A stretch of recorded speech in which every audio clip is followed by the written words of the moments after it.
Felix here for Thomann synthesizers. Today we'll be looking at the soundtrack of what might be the most spectacular film of the year. Of course, I'm speaking about Christopher Nolan's new film Tenet. The soundtrack comes from Swedish composer Ludwig Göransson and is equally breathtaking. I don't really want to look at any one track in particular, but rather a reoccurring musical motif, which is a pattern that especially those of you who are into trap music are going to be familiar with. Usually this kind of triplet rhythm is used to play 808 hi-hats, but Göransson in this soundtrack uses it also for hi-hats, but much more prominently for very aggressive, analog sounding, detuned, percussive kind of synths. And that's the sound that we're going to recreate today. I'm going to be using the Matriarch by Moog. Of course, you could do it with any synth that you like, but with this one, it's going to be a particularly pleasant experience.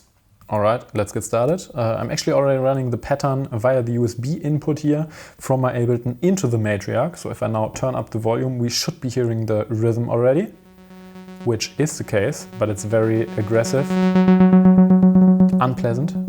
So we're going to filter it for now. If you want to create the same pattern, of course you first have to put your sequencer or DAW into triplet mode. I already did that, and now we can begin with the sound design. Right now we are hearing only one of the Matriarch's 4 oscillators playing a saw wave, and we are going to use the second one later as well, also playing a saw wave. But first let's try to get the envelope right, because this has to be a very hard-hitting percussive sound. It's already in the right ballpark here, but we have to find the right balance between substance and also having it be very distinct kind of hits. So this is just a matter of fiddling around with these settings until it feels right.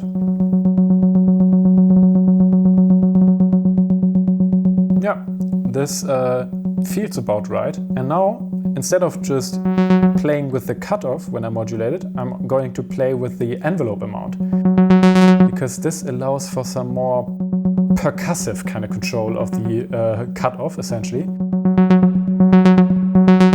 It stays percussive throughout the entire range, as opposed to the cutoff, which kind of starts fizzling away. We can also use it, but this one more prominently. And then the second move, and this is where the deja vu, in case you already saw the movie, is going to hit, is by utilizing the pitch wheel. We can of course actually also do this with digital automation in your DAW, software synths or whatever, but here on the Matriarch we have this beautiful pitch wheel. Aha! And this is where the magic happens. This is the detuned kind of sound that I enjoyed so much in this movie. But I think we can make this even a bit more aggressive, a bit more detuned by adding a second oscillator, which is also playing the same waveform, but being slightly detuned. Aha, yeah. Now we can also alternate between various volumes here while performing this patch. Next thing we're going to add to make this even more aggressive is using a bit of the noise generator in here.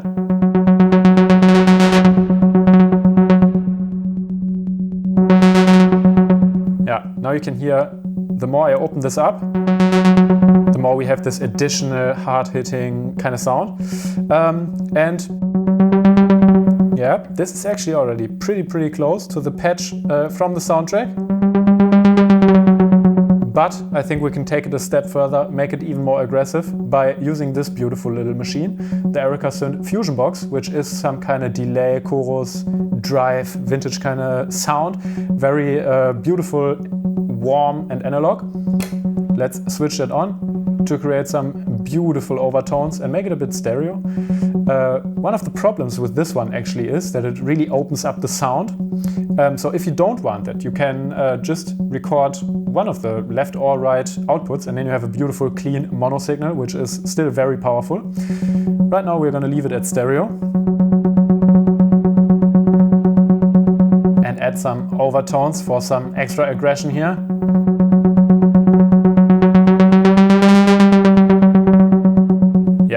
And I think that does it for this synth sound. Now the creative part begins. Up next I'm going to be adding some strings, like orchestral strings, maybe a kick drum, and some atmospheres. As I told you, I'm not going to recreate any one particular track from the score, but rather create my own track with this motif here.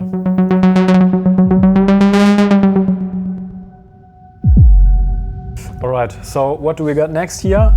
First, let's start out with this deep kick drum that I created here. It's almost like a heartbeat. You often hear this in soundtracks.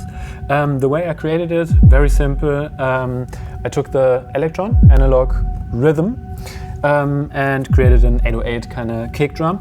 And then what I did here in Ableton is I filtered away almost all of the high frequencies, added a lot of reverb with the Valhalla Vintage Verb, but then of course I made sure to make everything mono again, because you really don't want to have a lot of stereo signal in the lower areas.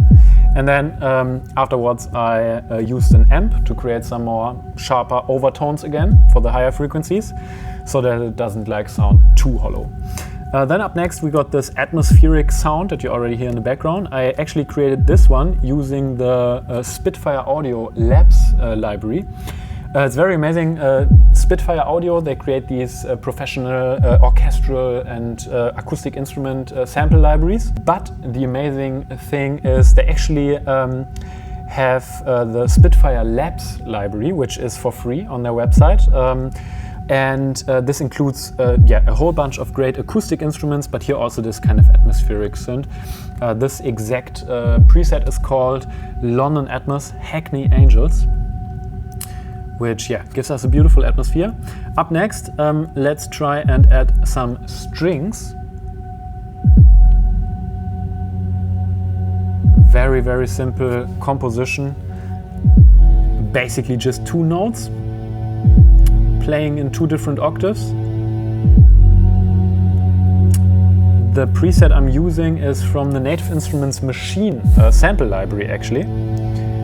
The preset is called Epic Strings, because I think that's exactly what we need. And I actually have 3 layers, one in the lower frequency range, one octave higher, and I doubled that and moved it apart a bit for a few milliseconds and panned one more to the left, one more to the right, and EQ'd them differently. When working with acoustic string samples, you can often make the sound richer by just duplicating them, changing some tiny details, moving them a few milliseconds, just to give this orchestral kind of feeling, like you have a bit more substance, a bit more variety going on, and makes it overall more rich. Then up next I got even more strings, and for this again I'm using the Spitfire Audio Labs library. This is a very, very high string sound. The preset I'm using is Spitfire Audio Strings Long. And here I added a bit of an amp and a bit of compression. But this is very nice, realistic sounding, textured violin kind of sound, which I also used some reverb on it, and that's basically it. Very subtle kind of background loop, and if we now put it together with the synth sound that we created, this should be a fairly beautiful atmospheric take on the Tenet soundtrack. Hope you enjoyed this, hope this was helpful. If you have any more questions, let me know in the comments, and I'll try to answer every single one of them. Apart from that, thanks for tuning in. See you next time. Peace out.